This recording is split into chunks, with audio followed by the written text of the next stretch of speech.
제가 오늘 드릴 말씀은 기후변화, 자연재난, 그리고 도시에 대한 주제로 기후재난으로부터 도시는 안전한가에 대해서 말씀드리려고 합니다.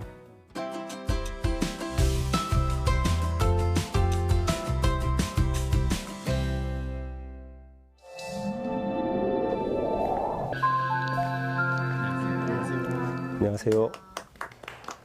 오늘 기후재난으로부터 도시는 안전한가에 대해서 강의를 준비한 부산대학교 도시공학과 정주철입니다. 현재는 세계적으로 이제 기후재난의 문제들이 세계 곳곳에서 이렇게 제기가 되고 있습니다.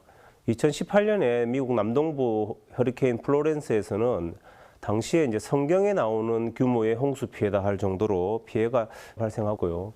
미국 서부 쪽에서는 폭염으로 인해서 미국의 샌프란시스코 주변에 도시 철도가 이렇게 탈선하는 사고까지도 발생을 하고 있고, 유럽은 매년 여름 폭염으로 인해서 수많은 사망자와 산불 피해가 나고 있고, 현재는 또 지진으로 피해받고 있는 튀르키예 같은 지역도 작년에는 이 산불로 큰 피해를 받았었습니다. 이제 지구 남반부에 있는 오스트레일리아, 호주에서도 매년 산불이 이렇게 반복되고 있고, 이 매년 이 자연재해로 인한 피해가 굉장히 이제 크게 나타나고 있고, 실제 그 호주 기상청 자료에 따르면 1961년과 1990년 사이에 평균 기온만 비교해도 호주의 기온이 굉장히 급속히 높아지고 있어서 이 산불 위험이 더 강화되고 있다, 이렇게 발표되고 있습니다.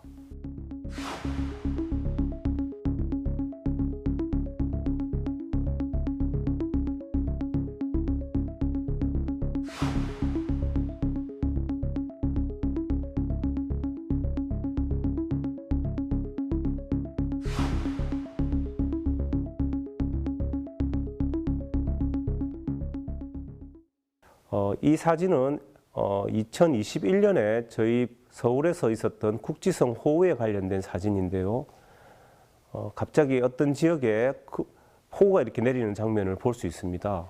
당시에도 이 부분들이 굉장히 의아하다라고 생각하고 당시에도 좀 피해가 있었는데, 바로 그 다음 해입니다. 2022년 서울에 집중호우로 큰 피해가 났었죠. 그리고 당시에 그 지역뿐만 아니고 우리나라 강원도라든지 강주라든지 이런 쪽에도 폭우가 이렇게 쏟아져서 기록적인 폭우, 뭐 80년 만에 폭우라든지 뭐 이런 기사가 나오고 있습니다. 이와 함께 이 산불도 굉장히 발생을 연도별로 지금 계속해서 발생을 하고 있고, 이 산불의 원인으로 이산화탄소 배출량이 증가되기 때문이라고 하는 이런 연구 결과도 나오고 있고요. 지금 우리나라 남부에서는 지금 뭐 50년 만에 최악의 가뭄이 지금 오고 있고, 국내에도 이런 기후재난으로부터 위협을 받고 있는 이 기후재난의 시대에 저희가 살고 있다고 말씀드릴 수 있습니다. 그래서 오늘 제가 말씀드리려고 하는 주요한 질문이나 주장은, 이러한 기후변화 시대에 이 도시계획적 접근, 새로운 도시계획적 접근이 필요하지 않느냐라고 하는 그런 부분을 좀 주장하기 위해서 이 오늘 강의를 준비했습니다.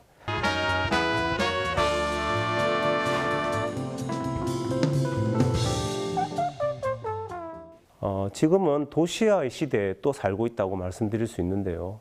유엔에서는 최근에 전 세계 인구의 55%가 도시 지역에 거주하고 있다고 지금 이야기를 하고 있고, 아마 이 도시화가 진행되지 않았던 중국도 거의 도시화가 50% 이상 넘었고, 아프리카도 점점 도시화가 되고 있죠. 그래서 우리나라 같은 경우는 1970년 이후에 급속도로 이제 도시화가 이렇게 진행이 되었습니다. 근데 이 도시화와 관련해서 이 자연재난의 문제를 제기하지 않을 수가 없습니다. 왜냐하면 이 도시화가 좀 무계획적으로 이렇게 진행이 되었습니다. 이거는 꼭 우리나라뿐만 아니고 전 세계적인 문제입니다.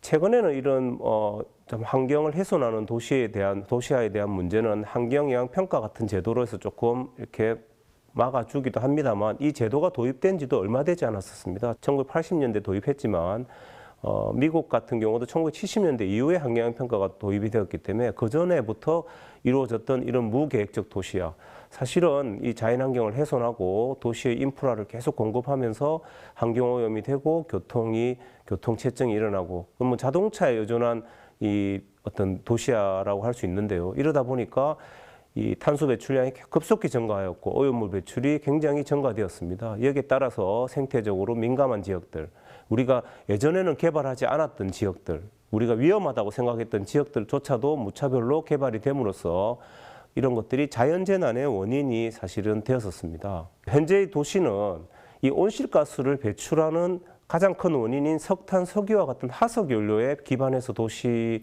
생활을 하고 있고 현재도 여전히 이런 에너지 소비에 의존하고 있죠. 이러다 보니까 여기서 나오는 이산화탄소 배출량이 지구온난화의 영향이다, 원인이다라고 하는 논의가 되어 왔고 이 IPCC라고 하는 기후변화를 연구하는 어떤 그런 모임 협의체에서 결론적으로 말하는 게 인간이 이런 대기, 해양, 토지의 온난화 현상에 영향을 미쳤다라고 하는 이것이 명백하다고 하는 연구 결과가 나오고 있습니다. 실제 연구에 따르면 산업화 이전보다 한 1도씨 이상이 분명히 상승한 상태고 대기 중의 이산화탄소 농도는 200만 년 만에 최고 수치를 보여주고 있습니다. 사람이 살고 있지 않는 지역에 이제 기후가 좀 범람이 날 수 있고 실제로 좀 가뭄이 날 수도 있죠.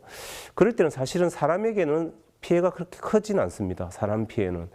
그런데 우리가 살고 있는 이제 그런 지역, 사람들이 살고 있는 지역, 특히 이제 위험한 지역에 이제 우리가 많은 개발을 도시화를 해왔기 때문에 그곳에 비가 많이 온다, 폭우가 온다든지 산불이 난다든지 했을 때는 우리가 그것을 기후재난이라고 이렇게 이야기를 합니다. 그런 면에서 이 도시개발이라는 것이 자연재해를 일으키는 촉매다라고 이야기가 드릴 수 있고요.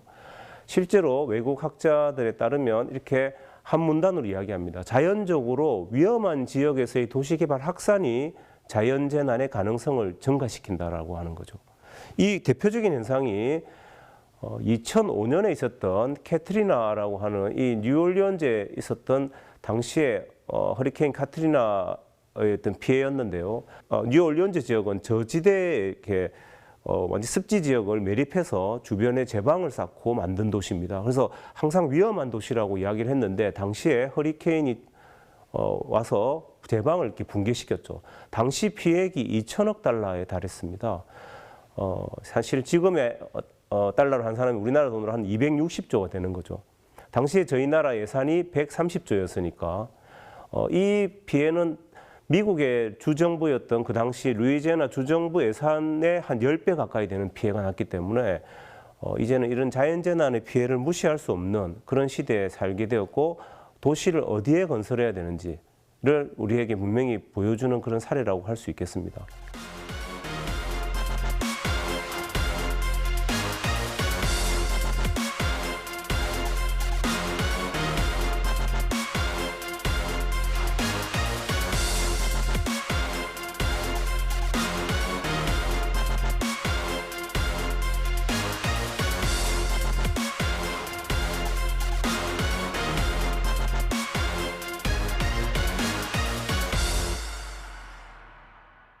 도시화와 재난 취약성에 관련해 가지고 말씀드릴 수 있는 거는 우리가 어떤 지역에 대해서 계속 노출도를 높이는 그 위험한 지역에 인프라를 계속 그 위험한 지역에 사람들을 살게 하고 인프라를 건설한다든지 그러면 당연히 재난 위험성이 높아지고 그런 지역은 취약성이 높아집니다. 그래서 민감도가 높아진다고 할 수 있습니다. 그래서 노출이 많이 된다든가 민감도가 높아졌을 때 이 재난 취약은 굉장히 높아지는 거죠. 재난 피해가 굉장히 높아질 수가 있는 부분이 되겠습니다. 그래서 이런 부분은 상당히 외국 학자나 우리 국내 학자들, 도시 학자들도 그런 이야기를 하는 것이 자연환경만, 강우량만 많이 오는 것뿐만 아니라 자연재해 피해액은 그것에 살고 있는 예를 들면 토지 이용이라든지 우리가 불투수 면적을 확대시킨다든지 하는 건조 환경의 요인들 또 그런 지역에 가난한 사람들이 살게 되는 경우가 많습니다. 위험한 지역일수록 땅값이 싸기 때문에 또 가난한 사람들이 그걸로 몰려가죠. 거기서 나오는 사회경제적 피해도 엄청납니다. 이것들이 서로 같이 겹쳐졌을 때 엄청난 홍수 피해나 자연재난 피해가 나타난다는 연구 결과들이 나오고 있습니다. 연안 개발이 실제로 어떻게 자연재난 피해가 나타날 수 있느냐. 그러니까 연안 지역이 연안 쪽으로 많이 개발을 하다 보니까 그 연안에 있었던 여러 가지 연안 습지들이 없어지고 또 매립을 많이 하다 보니까 이제 침식이 되고 그러다 보니까 이런 것들이 자동적으로 재해 및 침식 위험이 높아집니다. 또 그곳에 살고 있는 많은 사람들이 살죠. 그 지역 주변에. 그러면 위험 지역 인구가 늘어날 수밖에 없는 겁니다. 자, 이거는 뭐 스탠포드 대학에서 만든 인베스팅 모델링을 통해서 분석 결과인데요. 특히 이제 이 강서구 쪽, 최근에 부산에서 개발이 좀 집중되는 곳에 또 빨갛게 나타날 수 있는 부분을 보여드릴 겁니다. 이 부분들이 위험하다라고 보여주는 것이죠. 그럼 저런 지역에 대해서는 도시계획적으로 도시개발 측면에서도 조심해야 되는 겁니다. 이런 부분들을 고려해서 우리가 잘 고려해서 개발을 하고 계획을 해야 된다라는 그런 부분들을 보여주는 거라고 할 수 있습니다. 그래서 이런 부분을 조금 정리하면은 이 도시화가 실제로 이산화탄소 배출을 많이 증가시켰습니다. 외곽으로 확산하고 교통량이 많이 늘면서 이산화탄소 배출이 증가되었기 때문에 기후변화의 원인이 되었다는 거고, 또 외곽으로 확산하고 도시화가 예전에는 되지 않았던 지역에, 위험 지역에 개발을 또 계속한 거죠. 그러다 보니까 재취약지가 계속 개발이 됩니다. 이러다 보면 기후재난의 위험이 또 증가되는 것이죠. 그래서 이 도시화와 기후재난이 굉장히 밀접하게 연관되어 있다라고 말씀드릴 수 있고요. 이런 부분들이 사실 도시계획에서 자연재난을 연구한 학자들은 과거의 흔적들을 많이 추적을 했었습니다. 어디가 홍수가 났는지 예전에 학자들은. 그런데 최근에는 이 기후변화가 더 이렇게 심하게 되면서 예측성이 굉장히 떨어지는, 그러니까 더 위험한 어떤 상황까지 지금 현재 도달하고 있기 때문에 이 기후변화의 문제가 이 자연재난과 이 도시의 문제와 이렇게 연관됨으로써 굉장히 복잡하고 어려운 난제를 현재 저희한테 던지고 있다, 이렇게 말씀드릴 수 있습니다. 이 부분은 부산에서 이제 국립해양조사원의 자료인데요. 여기 보시면 노랗게 이렇게 표시되어 있는, 녹색으로 표시되어 있는 지역들이 이제 해수면 상승이 됐을 때 침수가 될 수 있는 지역들을 표시하고 있습니다. 공통점은 다 매립을 한 지역이라는 겁니다. 이런 지역이 굉장히 위험한 지역으로 나오고 있다는 거죠. 이런 지역에 대해서 대책이 지금부터 시급히 도시계획적으로 좀 필요하지 않느냐 말씀드릴 수 있습니다. 네, 여기까지 잘 들으셨죠? 궁금하신 분 계신가요? 네. 현재 우리나라의 도시개발은 지진과 같은 재난에 대응하는 건축 구조를 지니고 있는 건지, 그렇다고 한다면 어느 정도 지진을 견딜 수 있을지 궁금합니다. 사실 그 지진과 같은 그런 재난은 예측하기가 사실 어렵다고는 합니다. 그리고 저희 나라 같은 경우는 지진 안전지대라고도 예전에 불렸었는데, 최근에 울산, 포항이라든지 경주에 지진이 있었었죠. 그때 피해가 굉장히 많이 발생을 했었는데요. 그 이후에 저희 나라도 이제 지진의 위험한 지도를 이렇게 만들어내는 그런 작업들을 특히 부산이나 울산이나 경남 쪽, 그다음에 포항 쪽에서 진행이 되었다고 들었습니다. 그 지도에 따라서 저희가 그 지진대 위에 위험한 지역에 대해서는 개발을 좀 더 규제할 수 있는 그런 전략이 좀 필요하다. 뭐 아직까지 이렇게 진행은 되진 않았지만 충분히 그런 지도를 가지고 제어를 할 수 있다. 한 사례로 미국 캘리포니아 같은 경우는 지진으로 굉장히 피해가 많이 났던 지역인데, 실제로 지진 위험 지도를 만들어서 그것을 대중에게 공개하고 있습니다. 그러면 거기에 따라서 부동산을 사고 팔 때 알 수 있게끔, 그리고 또 규제를 하고 있죠. 그런 면에서 저희 나라도 안전지대가 아니기 때문에 더 이상 그런 지도를 좀 만들어서 그 위에 과도한 어떤 뭐 건축물이라든지 여러 가지 기관 시설들을 좀 건설하는 거 좀 지양해야 된다. 특히 제일 중요한 것은 이제 최근에 그런 원자력 시설들도 밑으로도 지금 지진대 위험 지역이 있다라고 지금 결과가 나와 있기 때문에 이런 거에 대한 철저한 대책이 좀 필요하다고 보입니다.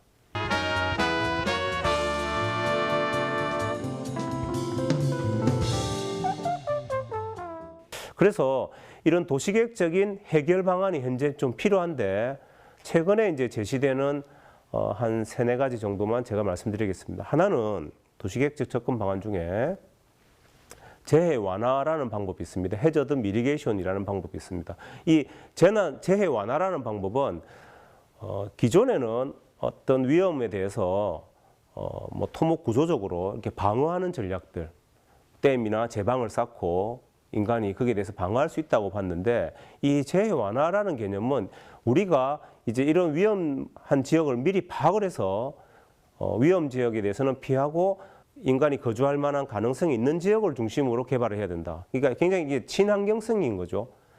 우리가 뉴올리언즈 사례에서도 봤듯이 주변에 막 제방을 쌓고 허리케인이 계속 강화되면은 그 제방이 결국 견디지를 못하게 더 위험성을 강화시킵니다. 그래서 앞으로는 이러는 게 아니라 어떤 지역이 안전한 지역인지를 파악해서 그 지역에 가서 그렇게 인간의 삶을 살게 하자. 이것이 이제 재해 완화라고 하는 좀 지속 가능한 개발적 기법이라고 말씀드릴 수 있습니다. 두 번째는 이 레질리언스라는 개념이 이제 또 대두가 됩니다. 재해가 터지죠. 모든 것을 막아낼 수는 없는데 기후변화의 예측이 우리가 100% 할 수 없기 때문에 특히나 이렇게 위험 지역을 계속 개발해서 살았기 때문에 저희가 이제 이 재해가 터지면 어떻게 극복을 할 수 있을 건가 하는 문제가 있습니다. 빨리 극복을 해야 되는 거죠. 최근에 저희가 코로나 이후에 어떻게 회복을 할 것인가, 빨리 회복할 것인가의 문제가 있는데 이 레질리언스라는 개념에서도 도시계획적 접근 방안에서 어떤 이야기가 나오고 있냐면 어떤 지역은 빠른 회복력을 가지고요. 레질리언스가 높고 어떤 지역은 굉장히 떨어진다는 것이죠. 그래서 어떤 지역이 좀 더 회복력이 높은 도시를 만들 건가 하는 논의가 현재 도시계획에서 굉장히 제기되고 있고 이러한 부분은 앞에서 말씀드렸다시피 위험한 지역에 너무 많은 구조물을 설치한다든지 그런 지역에 무리한 개발을 한다면 당연히 레질리언스가 낮은 커뮤니티가 되는 것입니다. 그래서 그런 지역을 피해가서 좀 더 친환경적인 도시를 만들어내는 것이 레질리언스를 강화한다 이런 내용이 되겠습니다. 예, 그래서 이거는 사실 유엔에서 지금 지속 가능한 목표라 해서 이런 17가지 목표를 제시하는데요. 크게 보면 목표 11가지와 13가지 안에 지속 가능한 도시와 커뮤니티라든지 13번째 목표인 기후행동, 클라이밋 액션이라고 하는 것을 통해서 선진국들도 사실은 이런 레질리언스 평가를 계속해서 진행하고 있습니다. 그래서 어떤 지역사회 도시를 사회적 취약성이 얼마나 높은지, 건조환경이나 기반시설은 좀 더 안전하게 만들어지고 있는 것인지, 그리고 과도하게 자연 생태계를 파괴하고 있는 건 아닌 것인지, 그리고 앞에서 말씀드렸던 이런 재해 완화 계획을 잘 수립해서 무리한 도시 계획을 하지 않게끔 진행하고 있는 것인지를 가지고 레질리언스 평가도 제기하고 있는 중이라고 말씀드릴 수 있습니다. 이거 이제 미국 플로리다에서 이런 지역을 먼저 재위험 취약도를 파악하는 것이죠. 저렇게 녹색으로 표시되고 있는 것이 100년 플러드 플레인인데 이거는 1년에 한 1% 정도의 홍수가 날 수 있는 지역을 미리 파악하는 겁니다. 보통 미국 같은 데는 30년 몰게이지를 보통 하거든요. 그러면 자기가 집을 샀을 때 30% 가까이 위험성이 있는 지역이 되는 것이죠. 그러면 저렇게 녹색이 있는 지역들은 개발을 좀 지양해야 되는 거죠. 조금 하지 않게끔 우리가 노력하고 저런 지역이 아닌 지역에 대해서는 조금 더 밀도를 높일 수 있죠. 필요하다면.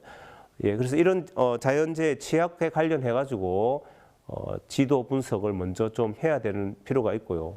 이거는 저희 나라 세종시 계획 아닙니다. 세종시 계획안에 보면 중간에 장남평야라고 있는데요. 이 지역에 대해서 당시에 이 신도시 계획을 할 때 이 지역이 또 그 금강 유역에 좀 자연재해가 발생할 수 있는 지역이었습니다. 그래서 당시에 저 주변 장남평야를 녹색으로 이렇게 보존하고 저 지역에 대해서는 홍수터라 해서 저 지역을 개발하지 않게끔 유도했던 사실은 좀 좋은 사례라고 볼 수도 있습니다. 그러니까 도시계획을 하는 측면에서 어디가 위험한지를 좀 파악해서 그런 지역은 적절하게 보존하는 전략, 그리고 주변에다가 이제 도시개발을 좀 더 집중할 수 있는, 예전에는 저렇게 하지 않았는데 이제는 도시계획적 접근에서 저런 부분들을 강화하자, 뭐 이렇게 하고 있는 추세라고 보입니다. 실제로 도시계획적 접근에서도 자연재난이 터진다든가 이 위험 상황에서는 중요한 소방서의 위치라든지 좀 더 관공서의 위치들이 좀 더 안전한 곳에 있어야 되거든요. 그래서 그런 식으로 도시계획 시설들을 안전한 곳에 입지시키는 그런 전략들도 좀 도시계획적 접근에서 필요하다라고 보이고요.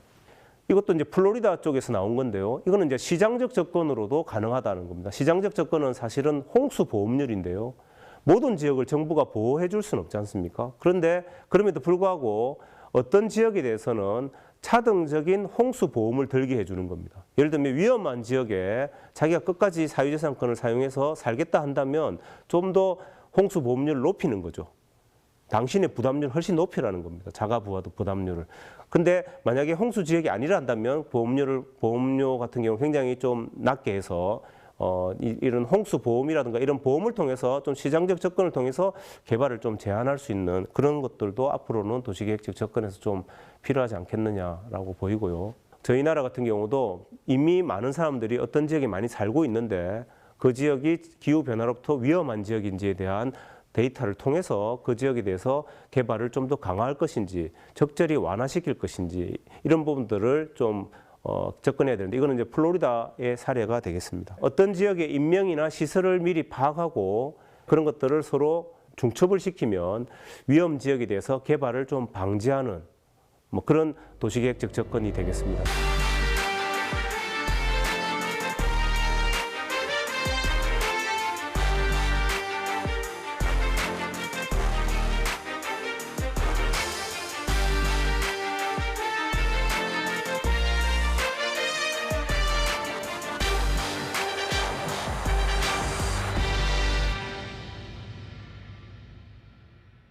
제일 중요한 것은 시민 참여입니다. 시민 참여를 통해서 재난 관리를 하는 것이죠. 이거는 뭐 도시계획에서도 시민 참여가 가장 중요하게 보여지고 있는 건데, 그 지역 주민들이 스스로 그 지역에 대해서 위험 지역을 파악하고 시민들이 참여해서 어떤 지역은 이제 규제를 해야 되고 어떤 지역은 또 집중 개발을 해야 되기 때문에 어떤 분들은 재산권에 어떤 피해가 받을 수도 있고 어떤 지역은 또 좀 혜택을 받을 수 있겠죠. 그렇지만 이런 부분들이 각자 시민들이 참여를 해서 같이 이렇게 서로 공유를 해야 되는 것이죠. 위험한 지역을 계속 개발했을 때 결국은 피해는 시민들에게 옵니다. 시민들의 어떤 여러 가지 세금이 엉뚱한 데 사용될 수도 있기 때문에 그렇게 사용되지 않게끔 시민 참여를 통해서 재난 관리를 하게 된다면 재회복력이 정진된다고 하는 이런 연구 결과도 계속 나오고 있습니다. 기후변화의 원인이 되는 것이 결국 이산화탄소 배출인데요. 이 이산화탄소 배출을 좀 낮춰야 되지 않느냐. 예를 들면 넷제로 해야 된다고 하는 탄소 중립에 대한 이야기인데, 배출량과 흡수량을 이제는 거의 똑같이 해서 제로로 만들어내자. 이게 이제 전 세계적인 어떤 추세이기도 합니다. 이런 탄소 중립적 도시를 통해야지만 기후 변화를 좀 더 완화할 수 있는 그런 전략이 되겠죠. 그래서 탄소 중립과 관련 여러 가지 이제 도시계획의 접근도 있는데, 이 그림에서 보여드리는 거는 부산 지역의 영도구 같은 경우입니다. 영도구 같은 경우는 뭐 탄소 제로 시범 지역으로 이렇게 선정이 지금 아마 준비 중인 걸로 알고 있는데, 이렇게 된다면 이 지역 자체에서 이산화탄소 배출량이 굉장히 저감되는 그러한 도시를 만들어가는, 결국 그런 것들이 친환경적 도시 계획이 되겠죠. 그러다 보면 과도한 교통량도 발생하지 않고 에너지도 굉장히 효율적으로 움직이기 때문에 우리 탄소 중립 저감 도시, 탄소 중립 도시를 위한 가장 핵심적인 도시계획적 어떤 정책 방안이 될 수 있다고 보입니다. 이런 탄소 중립 관련 여러 가지 이 도시계획적 사례가 앞으로 우리 기후변화 대응을 위한 도시계획적 접근 방안에서 아주 우리가 앞으로 추진해야 될 그런 사례 부분이 된다고 생각합니다. 궁금하신 분 계시면 질문 주십시오. 네.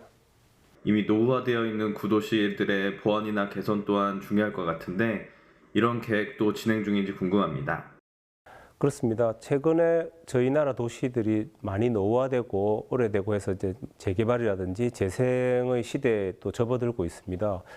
이런 도시 재생의 시대에는 예전에는 고려하지 못했던 이런 자연재해에 대한 부분들, 위험한 지역에 대해서는 좀 대책들이 필요하죠. 그래서 앞으로 재생할 때는 단순히 그게 얼마나 많은 주택들을 짓고 하는 경제적인 어떤 중요성보다도 오히려 그 지역이 좀 더 안전한 지역인지, 물론 예전에 안전한 지역이 있기 때문에 개발이 되었을 수는 있습니다만, 이제 기후변화가 진행되고 좀 더 위험해질 수 있는 지역도 있기 때문에 이러한 분석을 통해서 앞으로 재개발이나 재생할 때 안전을 좀 더 고려하는 그런 개발이 진행되어야 될 것 같고, 거기에 대한 정부의 R&D도 많이 진행되고 있다고 알고 있습니다. 지진대가 좀 있다고 보여지는 부산이라든지 울산, 경주, 포항 이런 쪽에 이제 지진대 관련 지도들이 현재 만들어지고 있는데요. 그러면 앞으로는 아파트들, 특히 이제 저희는 고층 아파트를 많이 살기 때문에 그 아파트들이 실제로 그런 지진에 견딜 수 있는 구조가 되어 있는지가 필요한데, 저희 나라는 2000년대 이후에 만들어지는 고층 아파트들은 이 지진을 고려하는 것을 하게끔 지금 제도화가 돼 있고 6.0까지는 견디는 걸로 돼 있습니다. 근데 그보다 더 커지면 큰 피해가 날 수도 있기 때문에 그러한 연구는 또 좀 더 추후 계속 좀 되어야 된다고 생각합니다.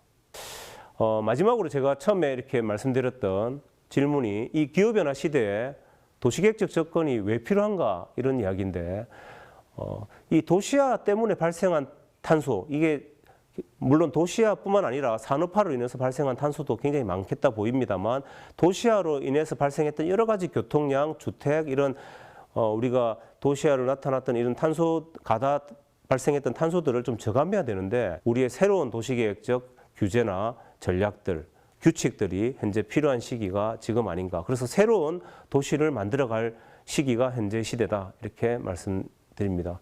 오늘 끝까지 들어주셔서 대단히 감사합니다.